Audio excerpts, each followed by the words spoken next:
are back now with our new series, The Reset. We're focusing on our finances this morning. If you want to pay off some debt or get into investing now would be a great time to get started. So we brought in two experts to help us this morning, senior personal finance correspondent Sharon Epperson, and also CNBC anchor Kelly Evans is with us this morning as well. We'll come over to you in a second, Kelly. Let's start right here, Sharon, because what are some important goals to keep in mind, some things to keep in mind if you want to engage in a financial reset at the start of the year? Well, a lot of people say that they want to save more, they want to spend less, but they also want to improve their credit. They want to build their emergency savings, and they want to consolidate debt. But it's so important to have the right mindset, Craig, before you start to do any of this. I mean, one of the things that I like to do, I think about my yoga practice and setting my intention. You have to set your intention, and you also have to stay on your mat. Don't worry about what other people did, what you did last year. This is a fresh year, a fresh start, and gratitude, so important, because you got this far, you're going to go even further in the year ahead. I should have known you were a yogi.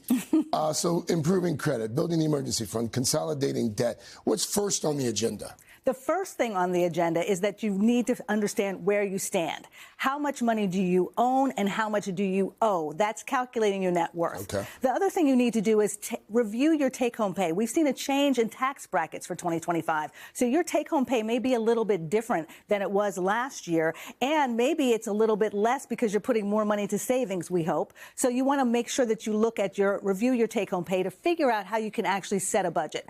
A lot of people like the 50-30-20 rule. That's 50% of your money, take-home pay, goes to spending, 30% goes to wants, and 20% goes to needs. I like something like a zero-based budget, too, though, because there you don't have anything at the end because you start with savings. That's the first thing that you make sure that you pay. It is yourself, and put some money away for savings, and then making sure that you have all of the necessary expenses that you can cover. For a lot of people who are watching and listening right now, large debt is a big stressor for a lot of Americans. What are some good ways to maybe consolidate debt and improve that credit score? Well, one of the things that people don't think to do is just ask. Your credit rate is over 20% right now on average. And if you've been on time paying, if you have particular situations that may make it difficult for you to pay, call the credit issuer.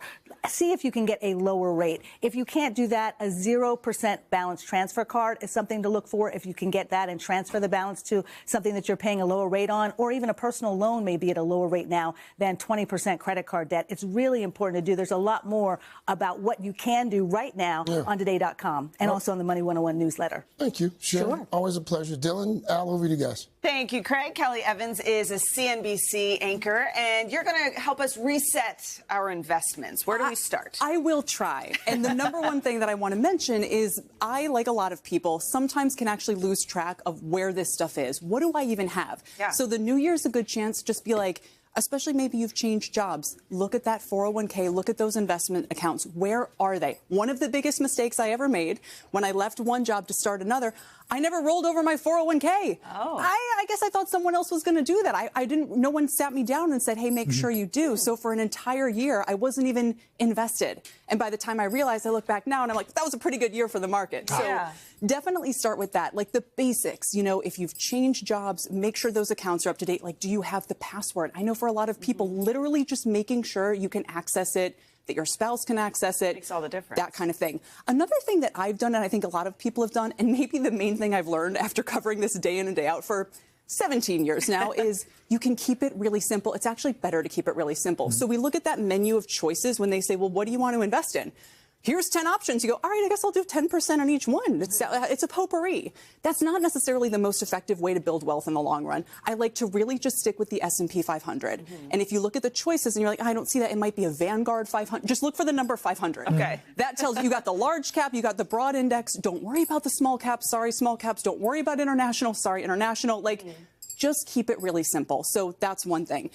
And that's the investment account. But when we're talking about building wealth in general, remember, one of the principles, and this might be kind of weird to say, think about trying to turn your income into wealth, right? Okay. The money that you earn, turn that into something you can own. That's what we do with housing, right?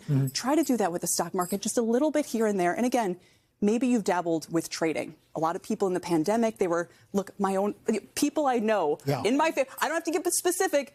If you look back and say, you know what, maybe all that trading didn't really work out for me, get boring. Keep it simple. Keep it simple. Right. S&P 500. Kelly, thank you so much. Sharon as well, thank you.